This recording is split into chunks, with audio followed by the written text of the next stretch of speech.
안녕하세요. 원영섭 변호사입니다. 오늘은 5월부터 다시 살아나는 다주택자 양도세 중과가 부산 부동산 시장에 어떤 파장을 줄지 정리를 한번 해보겠습니다. 이러면 오는 5월 다주택자 양도소득세 중과가 다시 부활합니다. 서울 수도권 다주택자들에겐 사실상 세금 폭탄이 될 수 있는 변화인데요. 부산은 현재 비조정 지역이라 직접적인 중과 대상이 아닙니다. 그렇다면 규제가 강화된 수도권, 규제를 비켜간 부산, 이 둘 사이에는 어떤 흐름이 만들어질까요? 먼저 양도세 중과 대상부터 짚어보겠습니다. 대상은 서울 전역, 그리고 경기도 12개 지역 등 조정 대상 지역 내 다주택자입니다. 시점은 오늘 5월 이후 집을 팔 때부터이고요. 방식은 기존 양도세율에 가산세, 그러니까 중과세율을 다시 붙이는 겁니다. 최대 세율이 약 82.5%까지 올라갈 수 있어서 시장에서는 아예 팔면 남는 게 없다, 완전 세금 폭탄이다, 이런 말까지 나오고 있는 상황입니다. 반면에 부산은 2022년 9월부터 비조정 지역입니다. 그래서 양도세 중과 대상에서는 제외되고요. 같은 다주택자라고 하더라도 서울 집을 팔면 중과, 부산 집을 팔면 중과 없이 일반 과세가 적용되는 구조가 됩니다.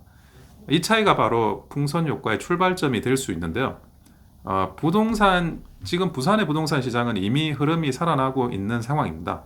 13주 연속 아파트 값이 상승을 했습니다. 올해 입주 물량은 약 1만 5천 가구 수준으로 전년 대비 10% 이상 감소할 전망입니다.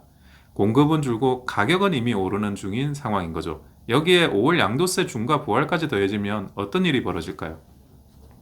서울의 규제가 집중되면 지방에는 풍선 효과가 나타날 가능성이 높다라는 게 전문가들의 평가입니다. 아마 지금 현재 부산 부동산 시장은 가격 상승세가 더 빨라질 가능성이 있습니다. 다주택자나 투자자 입장에서는 서울 수도권 집 팔면 세금이 너무 세다고 말할 수도 있고, 규제가 덜한 특히 부산 쪽은 아직 여지가 있다라고 판단할 수도 있습니다. 결국 부산 부동산 가격의 상승 압력이 더 커질 수가 있는 거죠. 그리고 한편으로는 이런 양도세 중과가 부활한다 그러면 똘똘한 한 채 현상이 강화되기도 합니다. 지방 중소도시 여러 채를 갖고 있는 것보다 서울 수도권 좋은 입지 한 채만 남기는 전략에 무게를 둘 수도 있는데요. 절세 측면에서는 지방주택을 팔고 서울 상급지 주택만 보유하려는 경향이 강해질 수도 있다라는 판단입니다. 한쪽에서는 부산으로 투자 수요가 들어오면 오를 것이다. 다른 쪽에서는 오히려 지방 물건부터 정리하려 해서 부산 매물이 더 늘고 가격이 눌릴 수 있다. 이 두 가지 힘이 동시에 작용을 한다는 거죠. 부산의 부동산 가격이 전체가 오른다 내린다도 중요한 관건이긴 한데 부산 안에서도 양극화가 심해질 수 있다는 이야기를 합니다.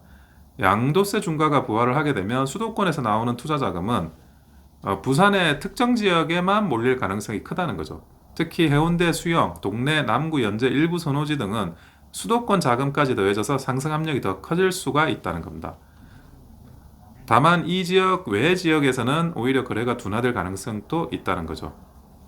그래서 부산 부동산 시장에 관심이 있으신 분은 5월에 실시되는 양도세 중과까지 한편으로 변수로 고려하면서 부산 부동산 시장에 대응을 해야 될 필요가 있다는 점을 말씀드립니다. 이상 원영섭 변호사였습니다. 좋아요와 구독은 큰 힘이 됩니다. 감사합니다.